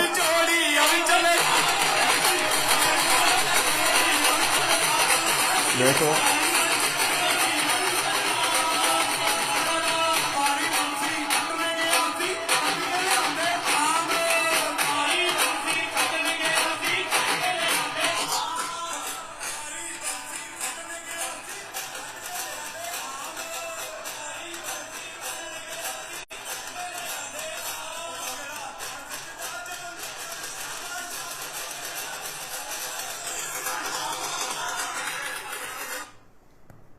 ये है देश का भट्ठा बैठा दिया इन साधु संतों ने, बेड़ा गर्क कर दिया इन लोगों ने। ये मिनट में तो साधु बन जाते हैं, मिनट में ये डांसर बन जाते हैं, और मिनट में फिर ये हॉस्पिटल पहुंच जाते हैं। अरे भक्ति करने वालों की आंखों में आंसू आते हैं, आंसू। उनको एक चिंता बनी रहती है हमेशा कि परमात्मा मेरे से ऐसी कोई बकवाद ना हो जाए, मेरे से ऐसा कोई कुकर्म ना हो जाए, मेरे से ऐसा कोई वो कर्म ना हो जाए जिससे आपकी आत्मा को मतलब नुकसान पहुंचे, आपको ठेस पहुंचे, आपके दिल को ठेस पहुंचे, आप नाराज ना हो जाओ। भगत को तो हमेशा जो है डर डर के भक्ति करनी चाहिए। और ये डांस कर रहे हैं। श्री कृष्ण जी ने अपनी जिंदगी में कभी डांस किए थे क्या? जो उनके नाम पे डांस हो रहे हैं। राधा ने कभी अपनी जिंदगी में डांस किया? बेचारी पूरी जिंदगी टेंशन में, चिंता में। श्री कृष्ण जी के मिलने के लिए वो राधा पूरी जिंदगी रोती रही, टेंशन में रही। उसने कभी भांगड़ा नहीं पाया जो उनके नाम पे ये नकली और पाखंडी साधु संत कर रहे हैं ड्रामा। और परमात्मा कहते हैं नाचे गाए किन्हें ना मिलिया, जिन मिलिया तिन रोए। कि नाचने और गाने से भगवान अभी तक किसी को नहीं मिला, और जिनको मिला है ना उनको रोना पड़ा उनके आगे हाथ जोड़ जोड़ के। नाचे गाए कभी ना मिलिया, और जिन मिलिया वो रोए। और नाचे गाए हरि मिले तो कोई ना दुआगन होए।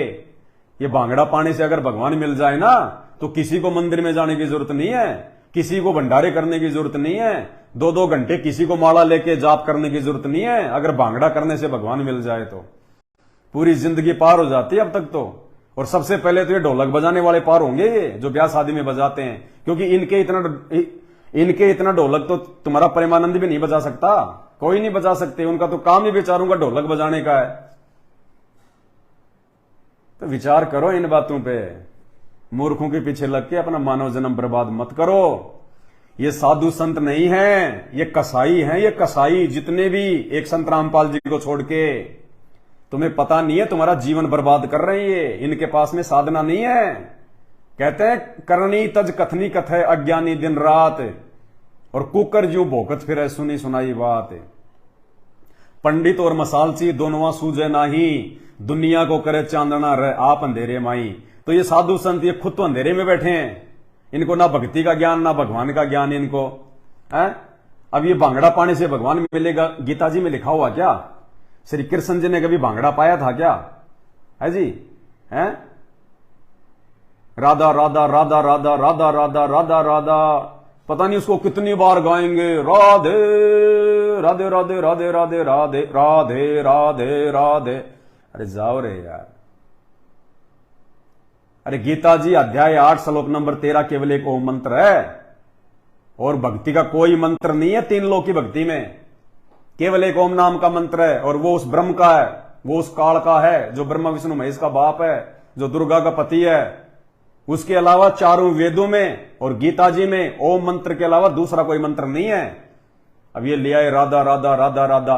पूरी गीता में श्री कृष्ण का नाम तो नहीं है, दिखा दो आप। पूरी गीता जी में श्री कृष्ण का नाम दिखा दो आप। राधा का तो बहुत दूर की बात है। राधा राधा राधा राधा कर दिया, भगत समाज का भट्ठा बैठा दिया, तभी तो हॉस्पिटलों में जा जाकर रोते हैं। फिर तो भाई इस अज्ञान और पाखंड से बाहर निकालने के लिए आज वो परमपिता परमात्मा, क्योंकि जब ये साधु संत ये काल प्रेरणा से जब इस प्रकार का ड्रामा करते हैं, ढोंग करते हैं, और जब इनकी ऐसी दुर्गति होती है तो इनके भक्तों की भक्ति और भगवान से आस्था हट जाती है कि जब हमारे गुरुओं की ऐसी दुर्गति हो रही है तो हमें क्या मिलेगा, और उन आत्माओं की फिर भगवान से रुचि हटने लगती है। इसलिए फिर वो परमात्मा तत्वदर्शी संत का रूप बना के धरती पे आता है इस अज्ञान और पाखंड की जड़ दिखाने के लिए कि नालायकों, तुम इन पाखंडियों को देख के चल रहे हो ना, इनके पास भक्ति नहीं है, इसलिए ये भी दुखी और तुम्हारे को भी धीरे धीरे भक्ति और भगवान से दूर कर रहे हैं। फिर वो तत्वदर्शी संत आके और इन पाखंडियों की तरह भांगड़ा पाके ज्ञान नहीं देता। वो तत्वदर्शी संत फिर इन शास्त्रों को दिखा के, गीता को दिखा के, वेदों को दिखा के, मुसलमानों की कुरान को दिखा के, ईसाइयों की बाइबल को दिखा के, सिखों के गुरु ग्रंथ को दिखा के, हिंदुओं के सारे धर्म ग्रंथों को दिखा के ज्ञान देता है कि इन शास्त्रों में क्या लिखा हुआ है। भक्ति और भगवान की जानकारी केवल शास्त्रों में है, इन नकलियों के पास नहीं है, इन पाखंडियों के पास नहीं है। ये खुद धर्मराज के वहां नरक में जाने की तैयारी कर रहे हैं, और इसके पीछे फिर तुम कहां जाओगे? जब गुरु नरक में तो चेला स्वर्ग में कहां जाएगा? तो भाई और बहनों, विचार करो इन बातों पे। हमारा मकसद किसी साधु संत की निंदा चुगली नहीं है, लेकिन सत्य को सत्य कहना निंदा चुगली नहीं होती। परमात्मा कहते हैं साचा शब्द कबीर का, और प्रकट किया जगमाही, और जैसे को तैसा कहे सो तो निंदा नहीं। जैसे को तैसा यानी सच को सच और झूठ को झूठ, गलत को गलत कहना निंदा चुगली में नहीं आता है, महान परोपकार के काम में आता है। जो किसी का जीवन बचा सकता है, किसी आत्मा को उल्टी साधना से हटा के सत्य साधना पे लगा के उसका जीवन सफल करता है। तो विचार करो इन बातों पे भाई और बहनों। ऐसे साधु संतों की शरण से तुम्हें क्या मिलेगा है? और ये देखो ये ऐसकोन वाले, बताओ, एक पाखंडी नहीं है, सारे के सारे पाखंडी हैं, जितने भी हैं सारे के सारे पाखंडी हैं। किसी के पास भक्ति नहीं है मात्र संत रामपाल जी को छोड़ के वर्तमान में। ये बात चाहे तुम्हारे कभी भी समझ में आ जाओ। ये देखो, एक तो राधा राधा कर रहा है, भांगड़ा पा रहा उधर प्रेमानंद जी, और दूसरे ये ऐसकोन वाले, देखो प्रेमानंद जी से भी बड़े ड्रामेबाज।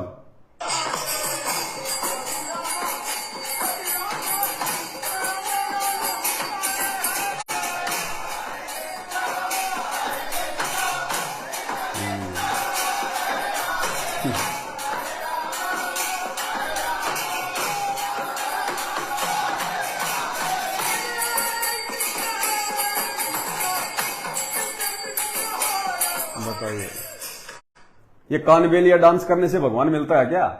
है सब भक्ति को ड्रामा बना के रख दिया, भक्ति को ड्रामा बना के रख दिया। अरे श्री कृष्ण जी का जीवन देखो बेचारे का। जब से उन्होंने जेल में जन्म लिया और जब वो जो है द्वारिका में जाके वो मरे, जन्म से लेके उनकी मृत्यु तक उनके जीवन में कितने दुख, कितने कष्ट, कितनी समस्याएं। लोगों ने उनको चैन की सांस नहीं लेने दी, ठंडा पानी नहीं पीने दिया। इतने दुख उनके जीवन में, इतनी तकलीफें, क्योंकि वो अपना कर्म भोगने के लिए आए थे। राम रूप में उन्होंने जो बाली को मारा था ना, वो कर्म भोगने के लिए द्वापर युग में आए थे वो। तो श्री कृष्ण बेचारे पूरी जिंदगी दुखी रहे, परेशान रहे।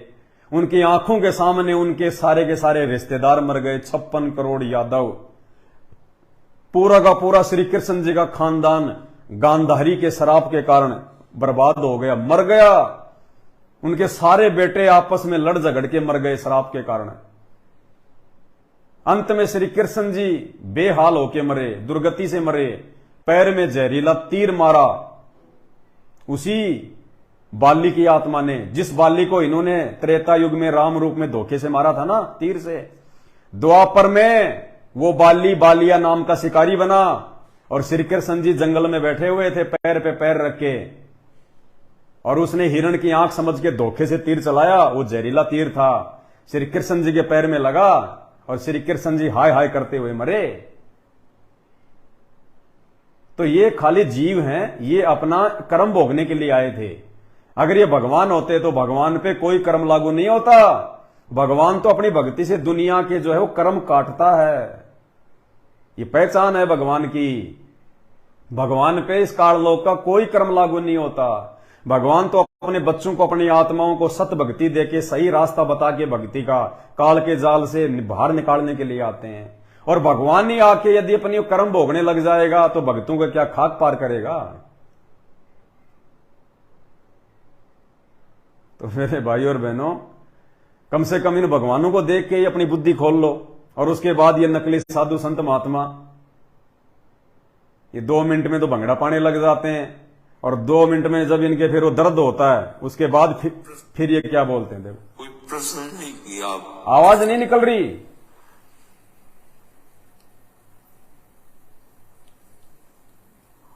हम आपके हैं। अब कहां गया? के लिए थोड़ी है महाराज जी, भांगड़ा करो, भांगड़ा। तो आपके हैं, हम आपसे प्यार करते हैं।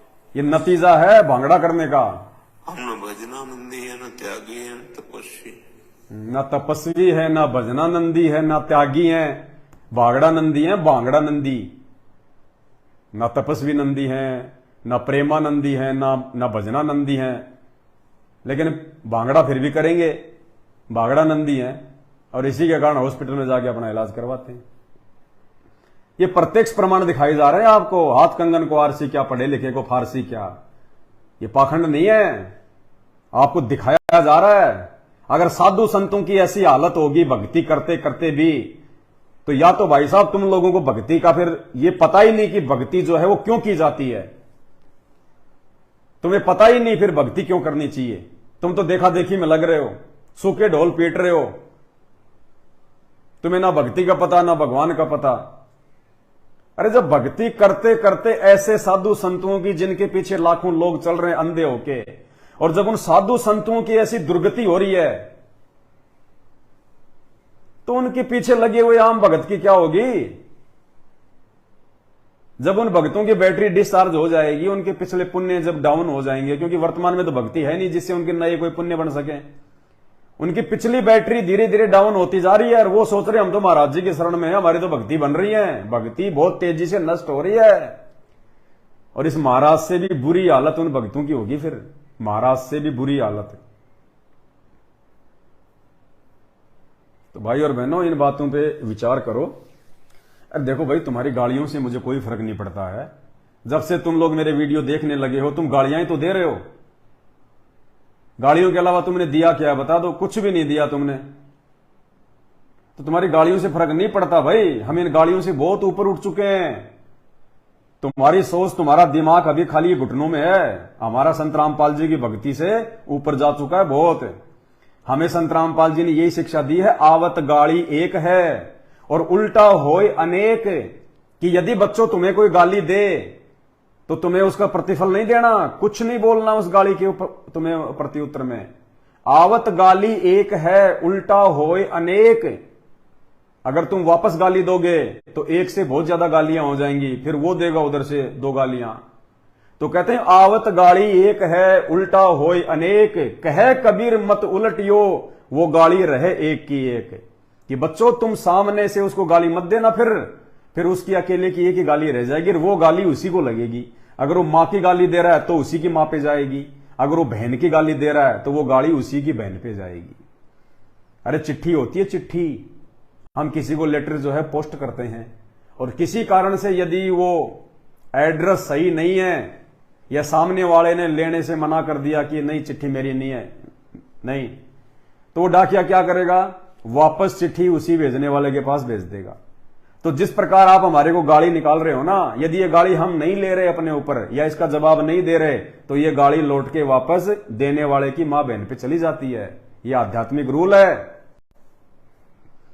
तो विचार करो इन बातों पे। खुद की मां बहनों को गालियां दे रहे हो, खुद ही तुम फिर अपने आप में शाने बन रहे हो।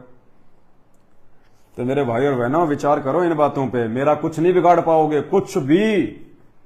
तुम ज्यादा से ज्यादा अगर आमना सामना हो गया तो मारपीट कर दोगे, 2-4 डंडे मार लोगे, 2-4 थप्पड़ मुक्की मार लोगे। चलो लास्ट हद हो गई, तुमने मुझे जान से मार दिया, चलो ये मान लेते हैं कि बस तुमने बहुत बड़ा मतलब वो किला जीत लिया, तुमने मुझ पवन दास को जान से मार दिया। अरे फिर दोबारा जन्म लेके तुम्हारी छाती पे आऊंगा, फिर दोबारा जन्म लेके तुम्हारी छाती पे आऊंगा, और फिर परमात्मा मुझे अपनी शरण में लेके यही पाठ पढ़ाएंगे और फिर इन नकली पाखंडी संतों की वही पोल खोलेंगे भाई हम तो।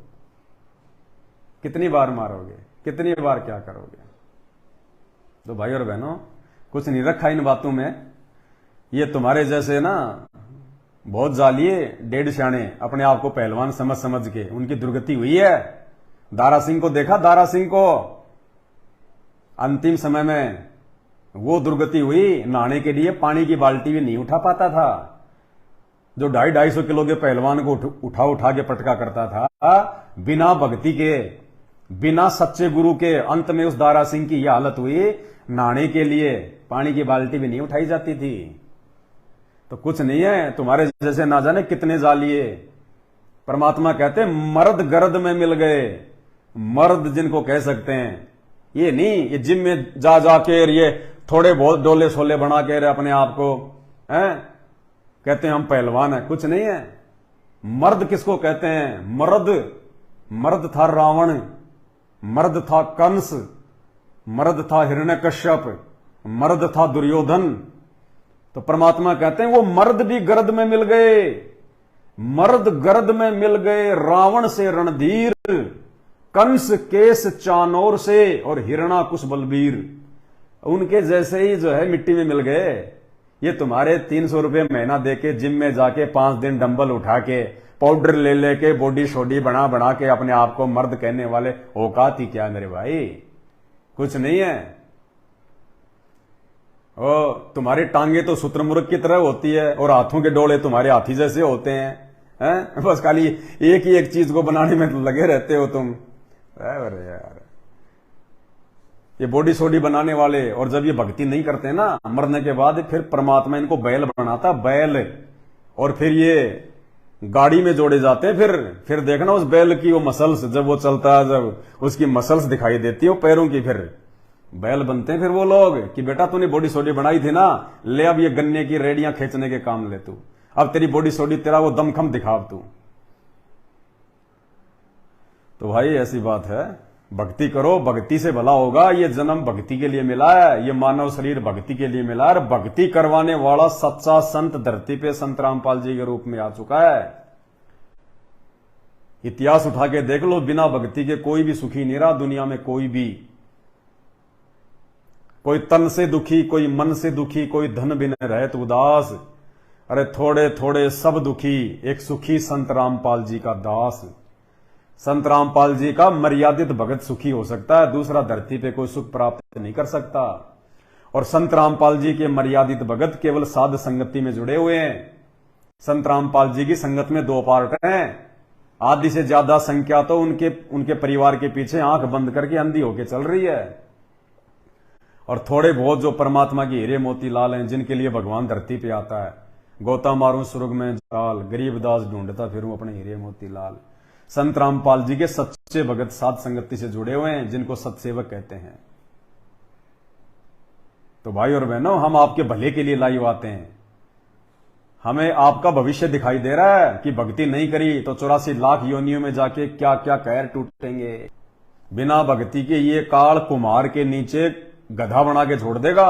सारा दिन ईंटें उठाओगे, फिर जो आज फालतू में अपने मुंह को जो है गाड़ियां निकाल के दूषित कर रहे हो, तुम्हारे भले की कह रहे हैं। लेकिन क्या करें, अब यहां का विधान भी तो बताया भगवान ने। ये बातें हर किसी के समझ में भी तो नहीं आती। परमात्मा कहते हैं कहूं साची और माने बुरी, यही परीक्षा नीच।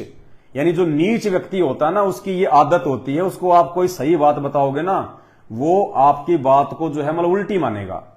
तो कहते हैं कहूं साची और माने बुरी, यही परीक्षा नीच। नीच व्यक्ति की यही पहचान होती है।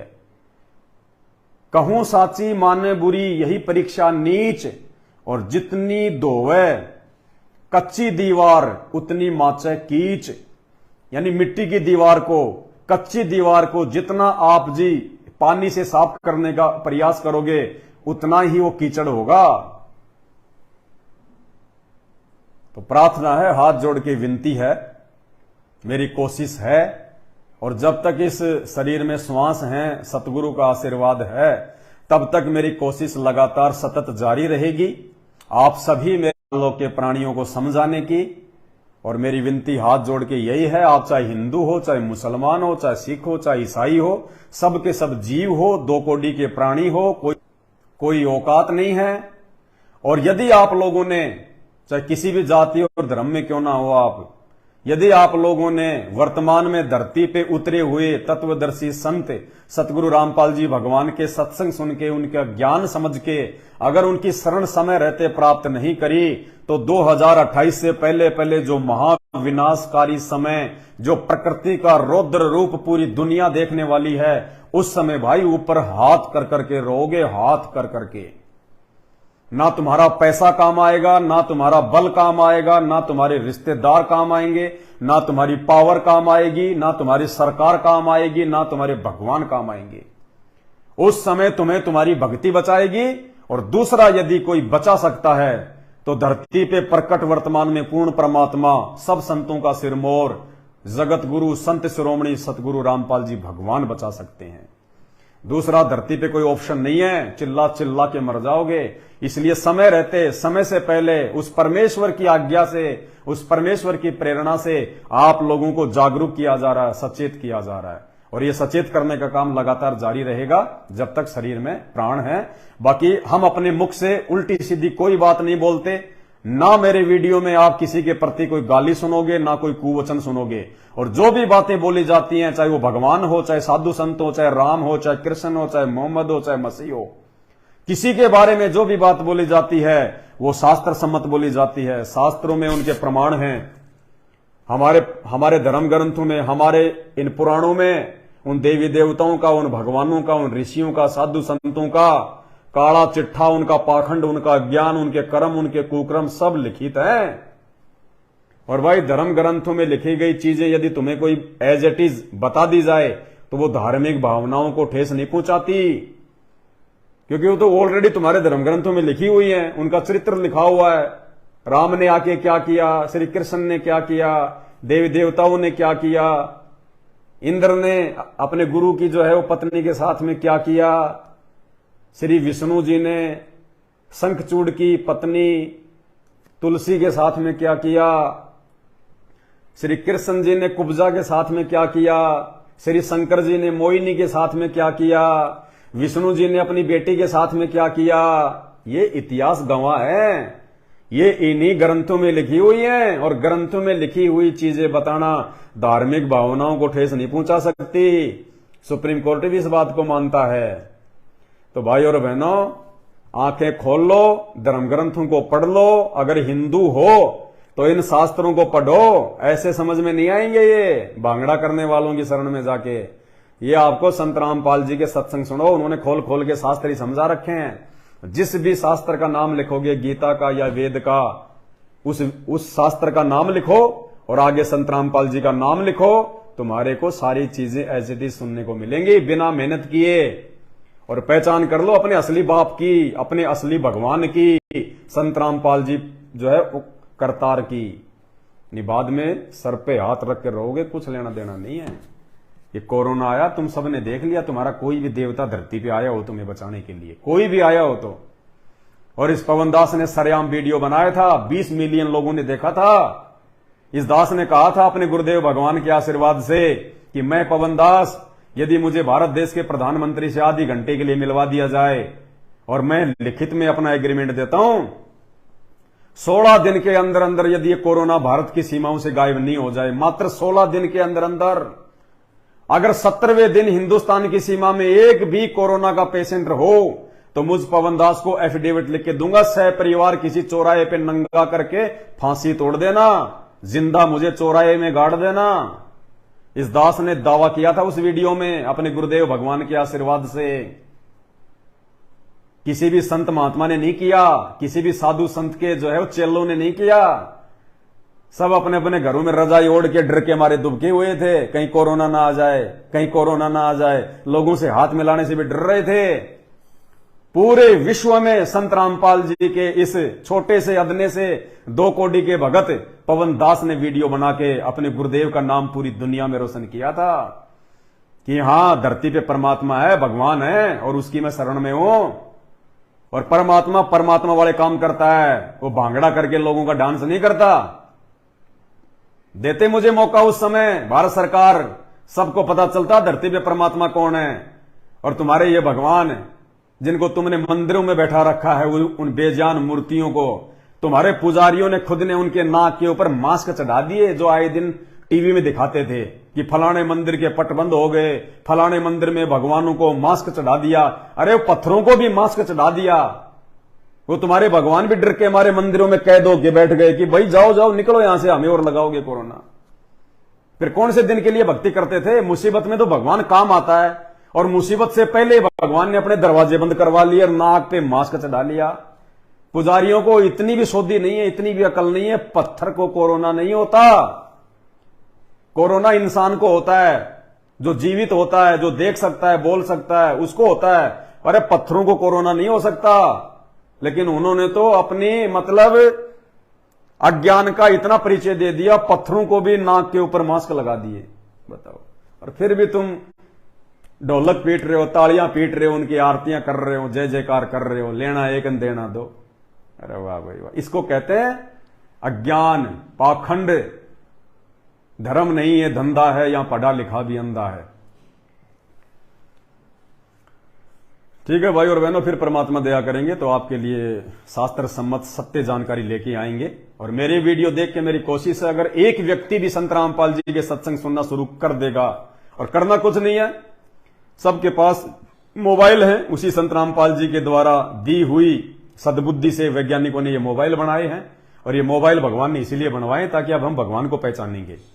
तो यूट्यूब सबके मोबाइल में होती है, यूट्यूब पे जाके सर्च करो सत्संग संत रामपाल जी महाराज, सृष्टि रचना संत रामपाल जी महाराज। बस रोजाना आधे घंटे वीडियो सुनो यार। ऑफिस में बैठे रहते हो, गप्पे सप्पे मारते हो, घर पे खाना खा के आधे घंटे फालतू के रील देखते रहते हो, आधे घंटे गुरुजी के सत्संग सुनो ना। पहचानो अपने पिता को, अपने बाप को, अपने सच्चे आत्मा के परमात्मा को। जिस घर में संत रामपाल जी के सत्संग भी सुनने लग गया कोई व्यक्ति, जिस घर में संत रामपाल जी के वचन भी गूंजने लग गए, ये भूत प्रेत ये उस घर से 20 कोस दूर रहते हैं। 20 कोस दूर आ ही नहीं सकते उस घर के आसपास।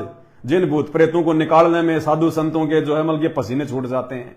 जिस घर में संत रामपाल जी के सत्संग चलते हैं, भले आपने नाम भी नहीं लिया अभी, यदि आप उनके सत्संग भी सुनने लग गए, जिस घर में संत रामपाल जी के सत्संगों की वाणियां गूंजती हैं, 100% स्टाम्प पे लिखवा लेना, उस घर से 10 किलोमीटर दूर रहते हैं ये भूत प्रेत।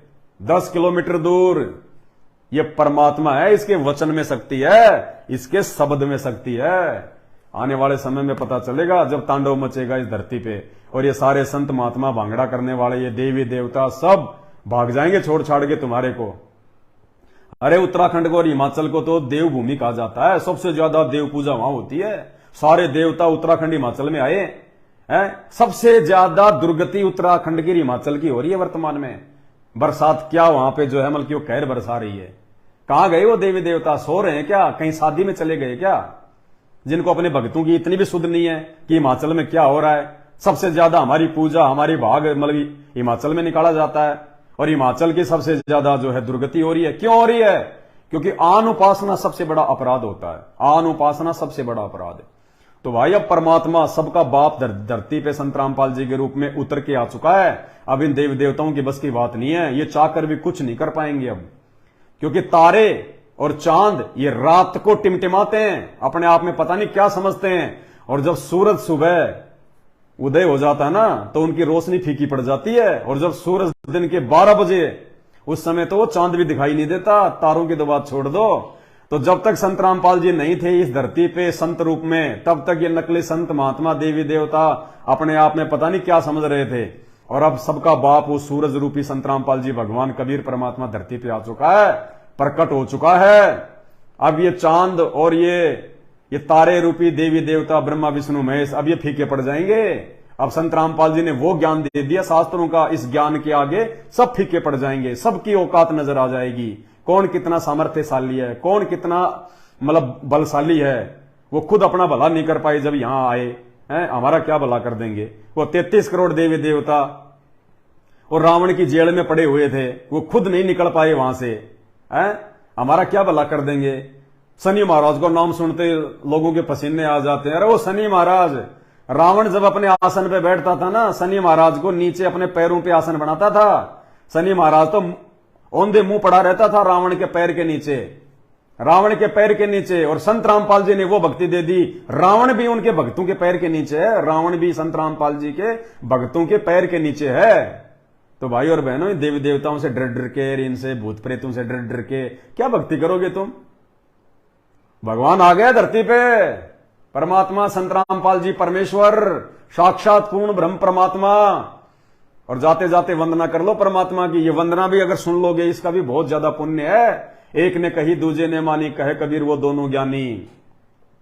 परम पिता परमात्मा, सारी सृष्टि के रचनहार, कुल मालिक, असंख्य ब्रह्मांडों के स्वामी, जगत गुरु, तीनों लोकों में प्रवेश करके सबका पालन पोषण करने वाले राजा धीराज, आत्मा धार, नाथों के नाथ, देव के देव, महादेव, सर्वेश्वर, महेश्वर, मृत्युंजय, अजरो अमर, आदि अनादि, सनातनी प्रभु, जगत पिता जगदीश्वर, श्री श्री 1008 की उपाधि के वास्तविक अधिकारी, अकाल मूर्ति, सत स्वरूपी राम वासुदेव, सर्वगतम ब्रह्म, परम पूजे, प्रथम पूजे, परम संत, परम पुरुष, परम धनी, परम दयालु, सत्य कबीर, हक्का कबीर, अल्लाह अकबर, अल्लाह कबीर, अल्लाह ताला, जगत के तारणहार, जगत के मुक्तिदाता, जगत के जगन्नाथ, हारे के सहारे, हिंदुओं के राम प्रभु, मुसलमानों के अल्लाह, ईसाइयों के मसीह, सिखों के वाहे गुरु, जगत के जगन्नाथ, दया निधि, दया के सागर, करुणा निधि, करुणा के सागर, असली लीलाधर, मर्यादा पुरुषोत्तम, सब संतों में सिरमौर, संत शिरोमणि सतगुरु रामपाल जी भगवान की जय हो।